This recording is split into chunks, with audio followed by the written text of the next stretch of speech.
gaa yi yaakaar ne amul doole yaramam li mu mën a jël ci doole donc li bari lu am na xeetu entraînement yoo xamante ni daal mënoon na gën a gaaw indi Balla sportivement lay waxee.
Pour l'organisation de vos salons, foires, conférences, Escaf Event met à votre disposition du matériel de dernière génération. Des chapiteaux de plus de 1000 m², des tentes de 9 m², des tables et des chaises standards, des tables et des chaises VIP, des écrans plats de dimensions variables et des panneaux numériques. Escaf Event, c'est aussi vos événements clés en main avec du matériel de sonorisation high-tech et des estrades pour podium. Escaf Event, une expertise avérée pour l'organisation de salons, foires et conférences. Escaf Events, l'assurance d'un événement réussi.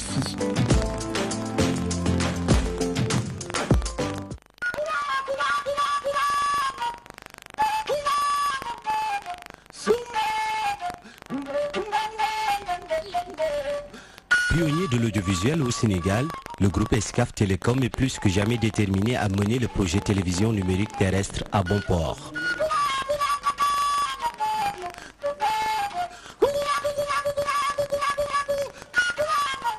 Fort de ce constat, le ministre de la Communication, des Télécommunications, des Postes et de l'économie numérique a fait le tour des locaux de la TNT. Objectif, constater de visu l'évolution du projet. C'est un projet extrêmement important pour le chef de l'État et pour le gouvernement. Vous savez que le Sénégal devait basculer en fin 2017 de l'analogie au numérique. Et pour toutes ces questions, il était pour moi important en tant que nouveau ministre donc des télécommunications, des postes et de l'économie numérique, de venir de m'enquérir de la situation. Après un tour dans la salle de monitoring, plateforme de supervision et de formation de bouquets télévision pour la distribution aux usagers, le ministre s'est réjoui de l'état d'avancement du projet et du travail colossal abattu par Escaf. Escaf a investi à la place de l'État. Je pense que ça c'est à saluer. Nous disons bravo au PDG.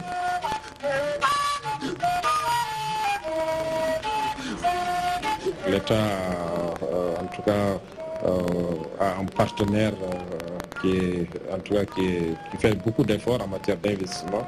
Depuis son démarrage, le projet TNT a connu une évolution fulgurante. Une large couverture sur l'étendue du territoire national est assurée. Nous avons assuré une couverture à 90% sur le plan démographique. Certes, il y a une forte demande en termes de décodeurs. Nous attendons à approvisionner le marché très rapidement en continu et sans interruption. Donc aujourd'hui, nous sommes dans la phase de terminer, de le finaliser. Donc prochainement, nous pourrons voir les services du ministère de la Communication. Quel est le plan de basculement qui a été retenu par l'État? Comment l'État compte procéder et nous conformerons à ça. Mieux, le président directeur général du groupe Escaf Télécom promet de terminer ce projet en beauté au grand bonheur du chef de l'État et de la population sénégalaise. Nous sommes très fiers de pouvoir avoir l'opportunité de montrer à l'État du Sénégal l'ensemble des efforts que nous avons faits jusqu'à présent pour mener à bien le projet qui nous a été confié. De prouver également que nous sommes capables de respecter nos engagements en termes de qualité de service, d'engagement et de couverture, tel que le cahier de charge nous a été édicté. Ainsi, le groupe Escaf Télécom fait des efforts pour assurer une bonne mission de service public. De nouveaux décodeurs sont mis sur le marché et la phase 2 de la campagne Nemekos TNT est en cours.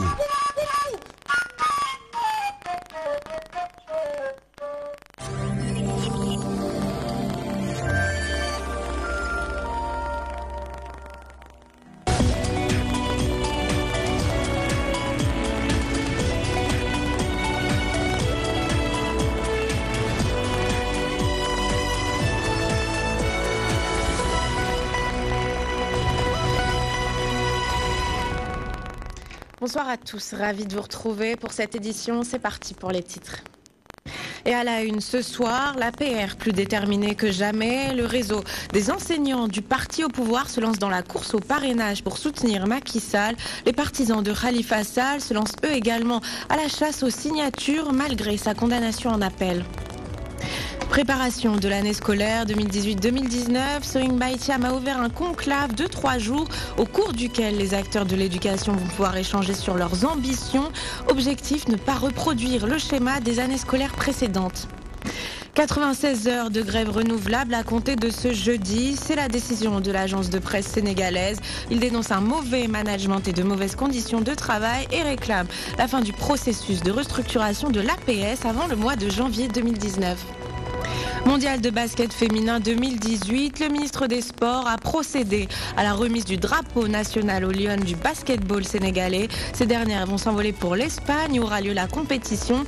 Matarba leur a livré un fort message d'encouragement que nous entendrons dans ce journal.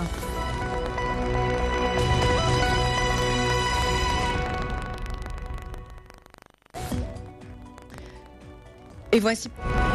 Soyez les bienvenus. Le réseau des enseignants de l'APR compte collecter au minimum 45 000 signatures dans tout le pays afin de parrainer Macky Sall. Ses membres informent qu'ils vont s'appuyer sur les réalisations du chef de l'État afin de convaincre la population. Pour nous en parler tout de suite, Ndeye Aram Touré.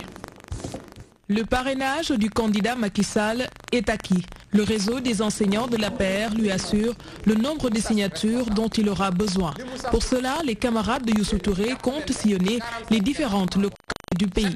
Il y a 45 départements au Sénégal et chaque coordonnateur départemental, on lui demande 1000 signatures minimum.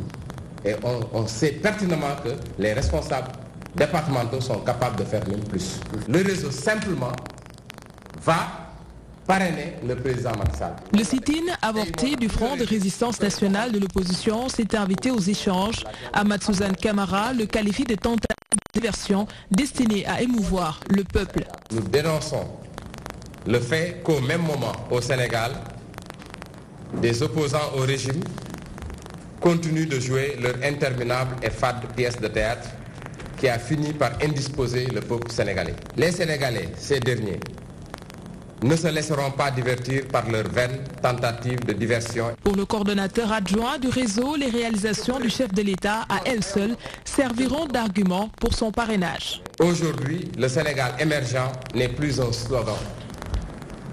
Il est devenu une réalité. N'en déplaise aux oiseaux de mauvais augure et éternels perdants, nostalgiques d'un passé marqué par des scandales qui ont écorné l'image du pays. Les cas Khalifa Sall et Karim Wade interpellent également le réseau des enseignants de l'APR. Ses membres demandent aux partisans du premier cité de se conformer à la décision rendue qui respecte le droit et pour le second, ils l'exhortent à rendre au Sénégal l'argent qu'il lui doit. Par ailleurs, ils ont salué les efforts du gouvernement pour apaiser le secteur éducatif. Parrainage toujours, les partisans de Khalifa Sall se sont rassemblés en masse ce mercredi au rond-point Centenaire dans la commune de Médina. Objectif, lancer la campagne de parrainage de l'ancien maire de Dakar malgré sa condamnation en appel. Reportage d'Ibissar Dioni. Khalifa, nul ne peut l'empêcher d'être candidat. Il sera candidat, il sera élu, il sera le futur président. S'il y a des gens qui ne perdent jamais espoir, c'est bien sûr les partisans du ex-désormais maire de Dakar, Khalifa Babacar Sall. Malgré la révocation et la menace qui pèsent sur le mandat de leur député, ils ont lancé leur campagne de parrainage.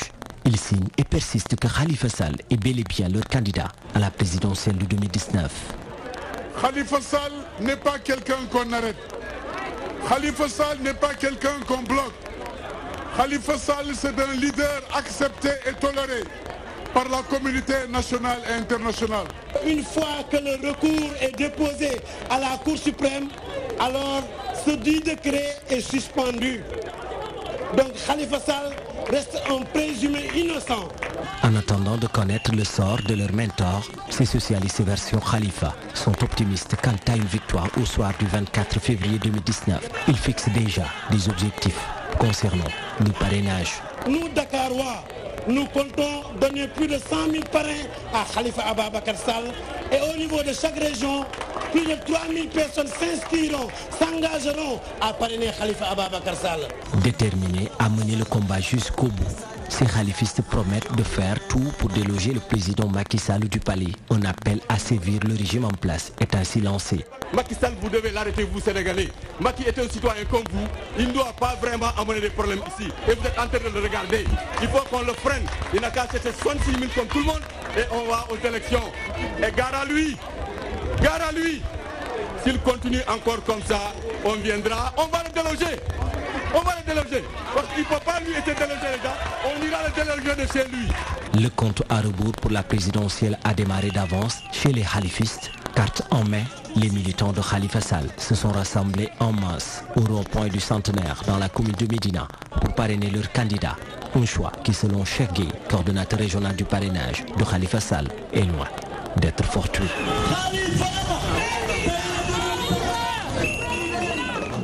Direction maintenant Koungheul, dans la région de Kaffrine, où le parrainage divise certains membres de l'APR. Des leaders refusent en effet d'y participer et c'est le cas d'Alioune Badarali, responsable politique à Koungheul. Il s'en explique au micro de Pape Malifal et Jamal Dong. Le collecteur régional qui a été nommé, que ce soit ici à Koungheul, que ce soit dans la région de Kaffrine ou dans telle autre région. Nous avons collecté et nous continuerons à collecter des signatures pour le président parce que nous estimons que c'est nous qui avons élu le président Macky Sall et c'est nous qui allons le réélire, Inch'Allah, en 2019. Et ça, nous n'en doutons nullement pas. Quand il s'agit de travailler pour le président, je ne me contente pas de veiller sur les velléités de qui que ce soit. Je me fixe un objectif, c'est de réélire le président en 2019. Et ici, au niveau du département de Koungheul, je suis le premier à avoir dit qu'on va élire le président de la République à 85% au niveau du département de Koungheul. Et ça, Inch'Allah, au soir des élections, mon cher, ce serait un plaisir de vous accueillir et de vous le confirmer. Et nous vous parlions il y a un instant de Khalifa Sall, le secrétaire général adjoint à la vie politique du Parti socialiste, approuve lui la révocation de l'ancien maire de Dakar par le chef de l'État. Mamadou Wane déclare en effet que cette sanction est conforme à la loi et constitue un signal fort pour tous les maires dans leur gestion des deniers publics. Écoutons-le tout de suite. Dire que le président de la République, sur la base de l'article 140 du Code général des collectivités territoriales, a bien raison de prendre cette décision. Il pouvait ne pas attendre. Dès le dépôt du rapport de l'inspection générale d'État, le président de la République était fondé de prendre cette décision de révocation. Ce n'est pas la première fois.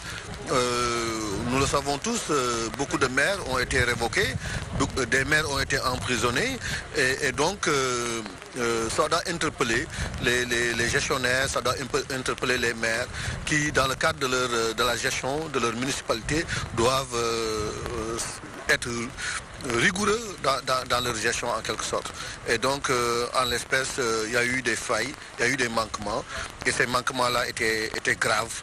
Et donc, le président de la République, encore une fois, a pris une décision qui est tout à fait légale et justifiée. Le ministère de l'Éducation se penche déjà sur l'année scolaire 2018-2019. Le ministre Serigne Mbaye Thiam a présidé ce matin un atelier de préparation pour la prochaine rentrée. Cet atelier ouvre en fait un conclave de 3 jours au cours duquel les acteurs de l'éducation vont pouvoir échanger sur leurs ambitions et leurs craintes pour cette rentrée. Reportage quotidien. L'année scolaire 2017-2018 a connu certes des perturbations. Serigne Mbaye Thiam le reconnaît.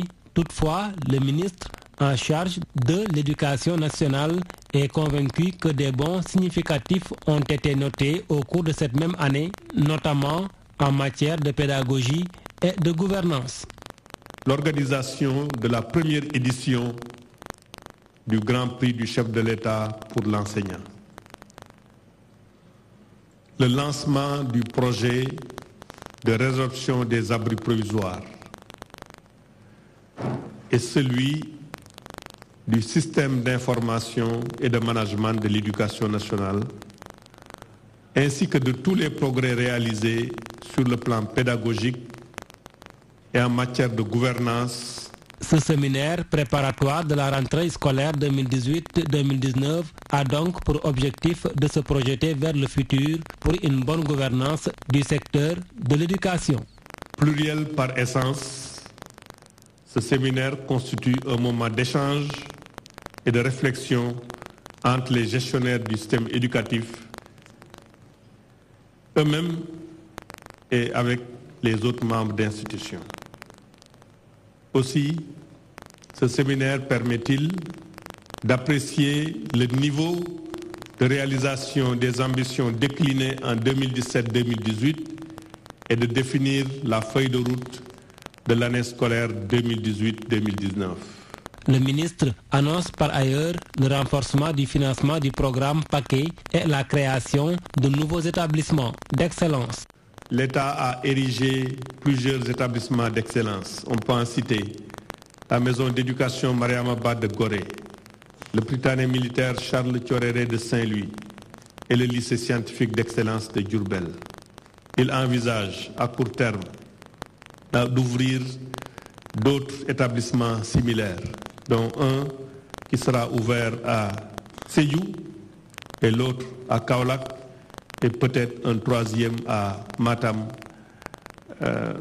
qui sont des établissements d'excellence, mais en même temps pour promouvoir l'équité et l'accès des enfants les plus défavorisés dans des établissements à internat leur permettront de réussir.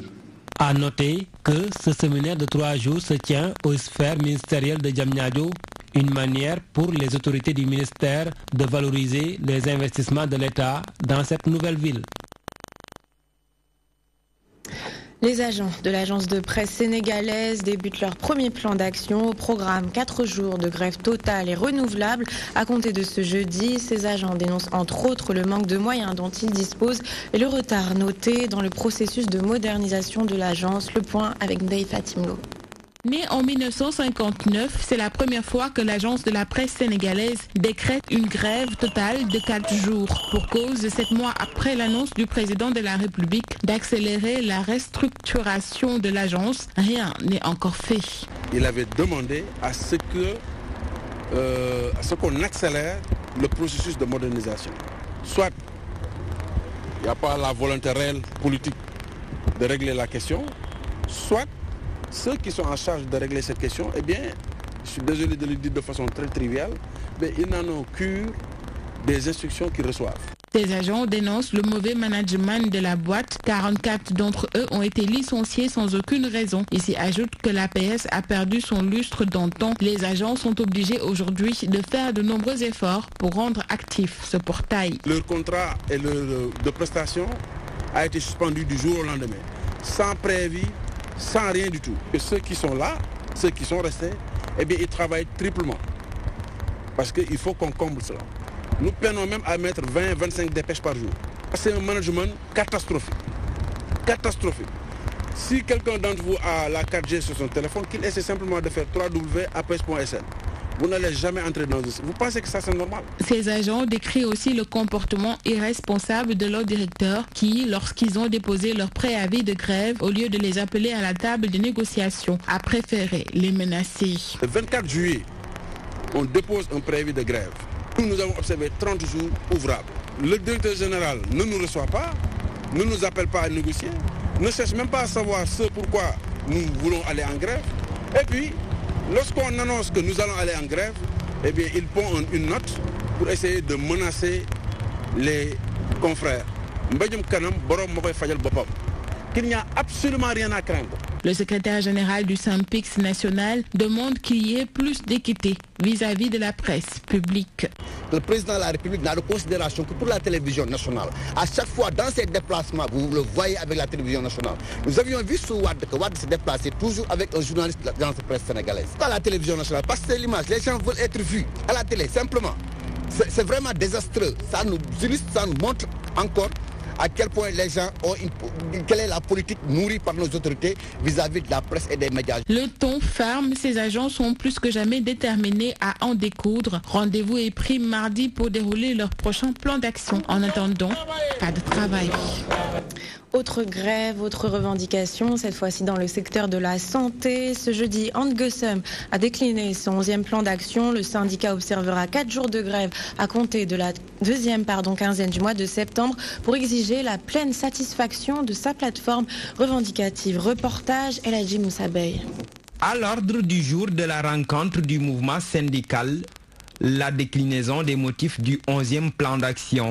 L'ASAS, sur des thèmes cette santé démocratique, Handgesum demande l'ouverture de négociations sérieuses sur le régime indemnitaire en déclinant ce présent 11e plan d'action, conformément aussi au préavis de grève déposé donc en décembre 2017.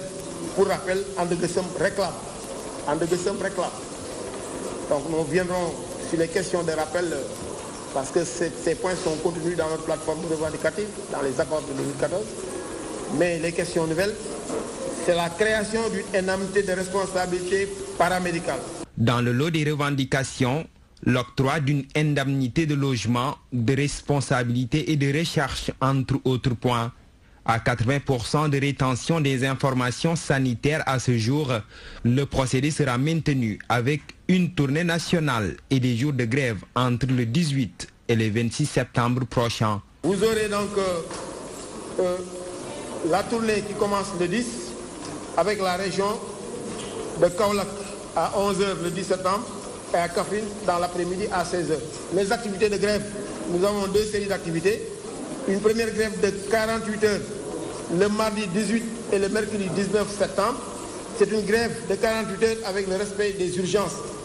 Mais nous ne ferons pas le service minimum. La base syndicale s'élargit par ailleurs. Elle est renforcée par l'adhésion du syndicat autonome des travailleurs démocratiques de l'hôpital Abass Ndao. À peine arrivé, le SAT Santé charge les autorités sanitaires. Que les prestataires de l'hôpital Abass Ndao, que les contracteurs de l'hôpital Abass Ndao soient vraiment recrutés.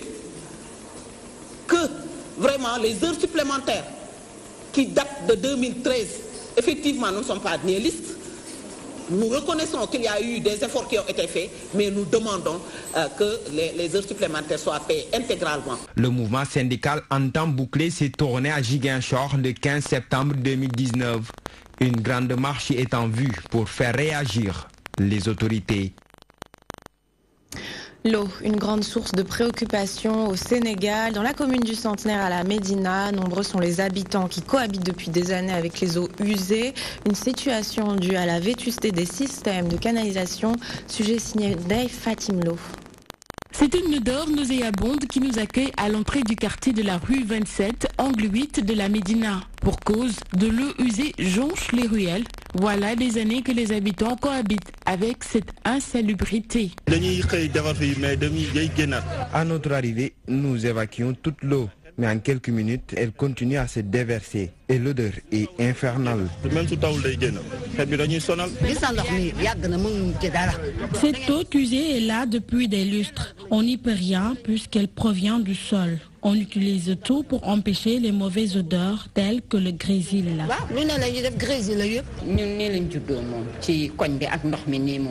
Quand je suis née, cette eau usée était déjà là. Il ne se passe pas une journée sans qu'elle ne sorte des égouts. Vous voyez, je suis obligée de mettre de l'encens car cette odeur nauséabonde nous étouffe.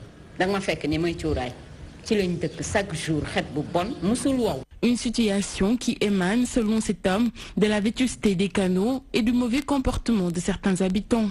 Cette situation persiste toujours car les canalisations sont vétustes et il y a aussi un problème de comportement. Les gens font ce qu'ils veulent et critiquent à chaque fois l'État. Les maisons sont remplies de personnes et tout le monde fait ce qu'il veut. Toutefois, il nous affirme que des agents de l'ONAS sont venus maintes fois déboucher les canaux, mais ils continuent de refouler leur trop plein d'eau usée. L'ONAS fait régulièrement son travail, parce que chaque fois la nuit, ils viennent déboucher. Mais le surlendemain, la situation demeure. N'ayant plus d'air de jeu, ces enfants, à l'image de Fallou du haut de ses 12 ans, sont obligés de jouer dans cette eau sale, ce qui les expose à d'énormes risques, surtout sur le plan sanitaire.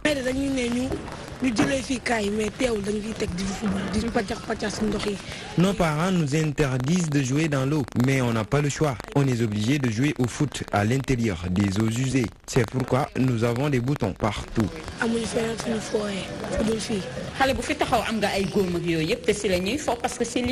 Il n'y a pas un seul enfant que vous voyez qui n'a pas de boutons. Il patauge dans l'eau et joue à l'intérieur parce que cette eau usée fait partie du décor du quartier. Nombreux sont les habitants de la Médina qui cohabitent avec les eaux usées et nauséabonds. Aujourd'hui, ils vivent avec l'espoir qu'un jour des solutions idoines seront apportées à leur mal pour qu'ils puissent avoir accès à un système de canalisation adéquat.